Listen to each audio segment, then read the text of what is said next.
บายดีสบายดีพ่อแม่พี่น้องยินดีต้อนรับทุกท่านเนาะบ่ว่าจะอยู่ใน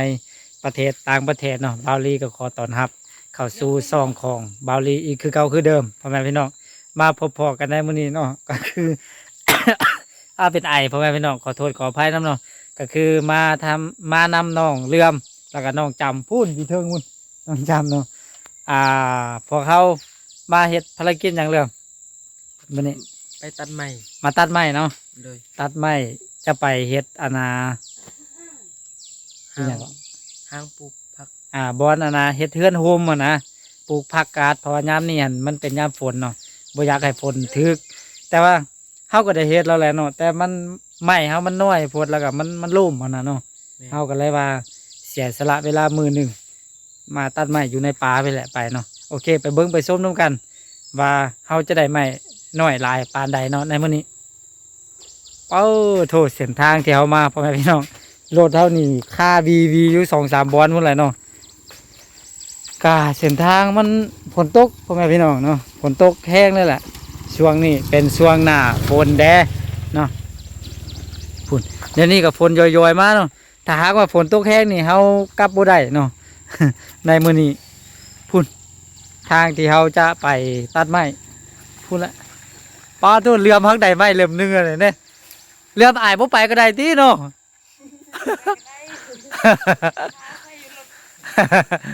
หุ่นใหม่บักละลายพ่อแม่พี่น้องเนาะเขาจะมาตัดไม้ยูพี่ไปแปลง ไปแปลงห่างเฮือนโฮมนะเนาะเดี๋ยวจะพาพ่อแม่พี่น้องเนาะขึ้นไปเบิ้งไม้น้ำกันว่าจะงามซ้ำใดนะป้อทางขึ้นก็โคตรมืนเลยฮึบอุ้ยขึ้นบ่ได้ที่จะนี่เอ้ยโอ้ถูมืนแห้ง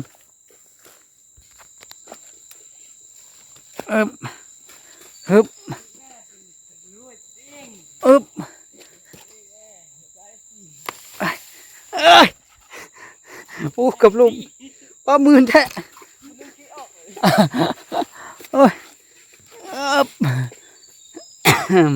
โอ้เป็นวัดเป็นไอเด้เบิ่งทางเที่ยวมาปูความสันพุ่นโดยอึบไปเบิ่งไม้น้ำกันเนาะเอ้ยเอ้ยเอ้ย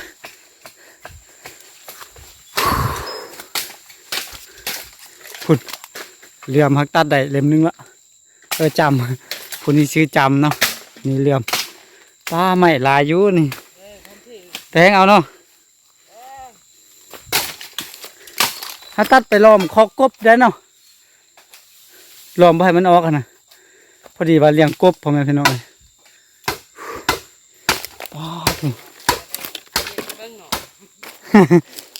ยังไม่ได้อัดขี้ไปเบิ้งเถื่อล้อมหัวมันดีๆก่อนเดี๋ยวนี้เขาพายางล้อมได้โดยฮะป้านก่อนก็ได้ก็เริ่มใหญ่แล้วดิใหม่ป้าถูความขักโทรใหม่เล่มนี่สื่องามสุดเลย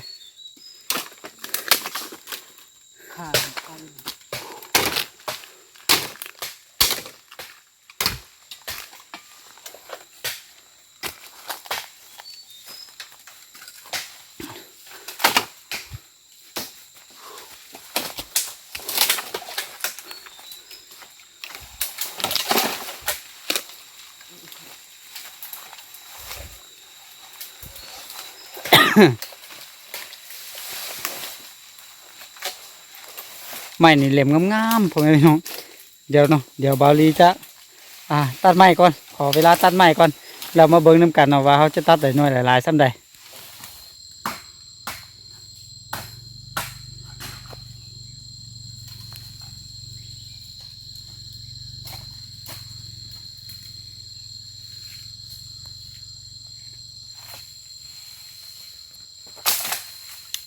โถพ่อแม่พี่น้องหลังจากที่ตัดไปได้ประมาณเกือบชั่วโมงหนึ่งเนาะก็ได้ไม้ลายพอสมควรพุ่นเพิ่งตัดดึงลงมาช่วยกันพอไม้มันยาวจะมือเลื่อมเป็นอะไรเป็นยังไงบ้าง เมื่อย จำเหนื่อยไหม นี่เขาพากัน อยู่คนละหมองเนาะเขาดึงมาแล้วก็เปลี่ยนมือกันนะพุ่นว้าเถอะ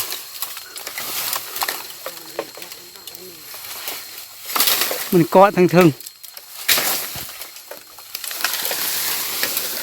โอเค เดี๋ยวตัดก่อนนี่ผ่าเฮาอยู่ที่นี่เอ๊บ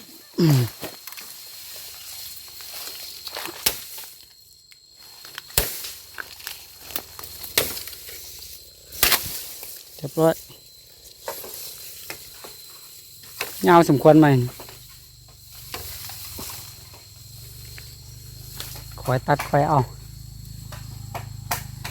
ตอนนี้ก็ได้ลายเล่มอยู่พูนอยู่รูมพูนก็เต็มเลยเดี๋ยวเขาอะนะเอานี่ลงเราลงไปนับเบิ่งก่อนว่าได้น้อยได้หลายซ้ำใดพอจิพอละบ่นะถ้าบ่พอก็ขึ้นมาตัดไม้โอเคเนาะตอนนี้เขาก็ตัดไม้น่าจะเพียงพอเป็นที่เรียบร้อยเนาะก็เลยว่าลงมาลุมนี้แล้วก็ปีนไม้เพื่อจะฮ้อนไม้ให้มันสั่นลงเอาใส่ในรถเนาะเพราะว่าไม้เขาโอ้ทุความยาวเนาะน่าจะประมาณ60 เมตรนั่นแหละคนนั้นแสงว่าให้น้องจำอยู่เทิงแล้วก็แย่ลงมาน้องเลื่อมกะจับออกมาแล้วก็บาวลีเป็นผู้ฮ้อนไม้เนาะตัดให้มันสั่นบางอันก็ตัดครึ่งแล้วก็ใส่รถแบบนี้เนาะแต่ว่าตอนนี้เขากังวลก็คือฝนเนาะแบบตอนนี้ก็คือฝนฝอยมาน้อยหนึ่งถ้าหากว่ามันฝนลายเขาหยาดไปบ่ได้อะนะนี่ก็ได้ลายอยู่ไม่เนาะยังจะฮอนจนมืดเลยแหละเนาะทุกเล่มเลยเพราะว่ามันไม่ยาวฮอนแล้วก็จึงเอาใช้รถได้เนาะก็เอาหนุ่งเสื้อสันอีกเหลื่อมบกค่ายเหลื่อมตัวที่ ปลาไม่เล่มนี้บังไง ยังลายบ่จำโอ้ยังลายอยู่เนาะโอเคเดี๋ยวฮอนไม้ก่อนกะโอเคพ่อแม่พี่น้องไงตอนนี้เฮากะเอาไม้เอาหยังขึ้นรถเป็นที่เรียบร้อยเนาะกะโอ้ทุฮ้อนเติบเนาะฮ้อนพอสมควรนั่นแหละตอนนี้1 โมงแล้วฮอดบ่ายโมงเนาะแต่ว่าเฮายังเข้าเทือนะเนาะกะบ่ายโมงละเฮาหากะเอาไม้ขึ้นสำเร็จเป็นที่เรียบร้อยเนาะนี่ทางนี้กะกำลังจะแกะปลากระป๋องกินข้าว ป้องกระป๋า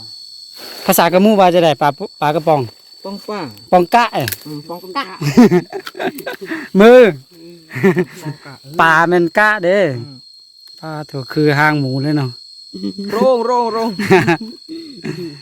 กี่ดิ ปลากระป๋อง3 เมตรครัวแต่ว่าเป็น4 ไม้เนาะ แม่นซ้ำไม่ห่างเลยมันแม่นซ้ำไม่ บ่ได้กินที่ มันคือบอกเลย แต่โอเคกันนี่ แต่เหยาะอาจจะกินปองหนึงก่อนก็ได้เมื่อเดี๋ยวให้แกะทิ้ง ตีอ่ะ แต้มที่จริงๆยังค่อย เกิน เฮ้ย เกินละ เอาบัวก็ยังมาเดียวสู ใช้ถุงยางก็แล้วอืม แล้ววับได้มัน ปลาทางนี้กับคุณ คอยได้ผ่าบัดมือได้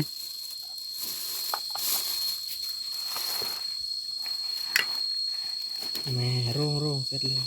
เพื่อนเนี่ยปลาความห่อน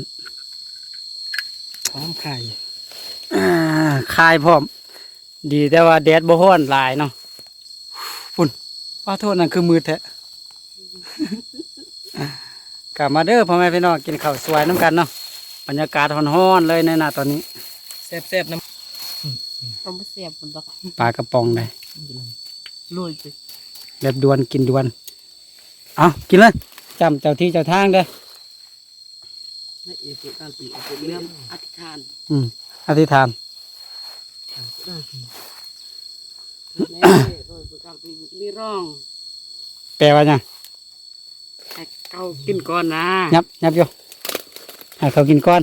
เจ้าที่เจ้าทางเจ้าบ้านเจ้าเมือง จากนี้เจ้าที่เจ้าทางกินแล้วปกปักรักษาคุ้มความไปรอดปลอดภัย กำมือกำเตง มาเด้อพ่อแม่พี่น้องกินข้าวน้ำกันกินข้าวสวยตอนนี้1 โมงแล้วอยากกินข้าวบ่เรื่อง อยากโอ้ อยาก จำยากว่าจ อยาก ำบุถาวาแล้วเนาะบุทานเบ้าอย่างไรกินก้อนหมู มาเด้อพ่อแม่พี่น้องกินข้าวน้ำกันเนาะพี่น้องตอนนี้ก็ทีมงานเฮากินข้าวเป็นที่เรียบร้อยเนาะทางน้องจำก็ขึ้นรถแล้วก็น้องเลื่อมถือกล้องเนาะก็ไม่แย่งจะได้ประมาณนี้พ่อแม่พี่น้องก็ถือว่าเวลาพอสมควรเนาะเฮาตัดใช้เวลาเพียงแต่ตอนเดียวเนาะ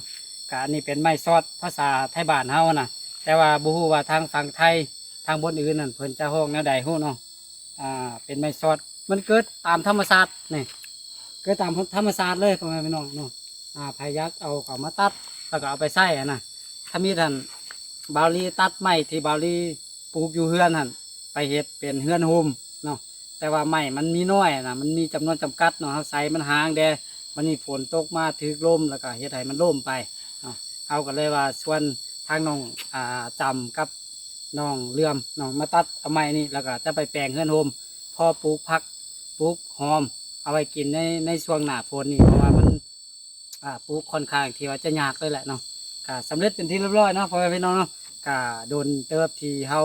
บ่ได้ถ่ายคลิปมาทักทายสบายดีพ่อแม่พี่น้องเนาะก็พักสบายดีพ่อแม่พี่น้องเมื่อสุขคนเนาะที่เขามาติดตามรับชมแล้วก็ทานใดที่เขามาก็ขอให้มีสุขภาพแข็งแรงปราศจากโรคภัยไข้เจ็บทุกประการเนาะสำหรับคลิปนี้บาวลีกับน้องๆขอตัวลาไปก่อนแล้วพบกันไหมเนาะส่วนว่าในการเดินทางจะไปฮอดเทือนหรือบ่ถ้าหากว่า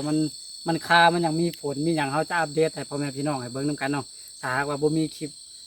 ในระหว่างกลางของการเดินทางกับที่ว่า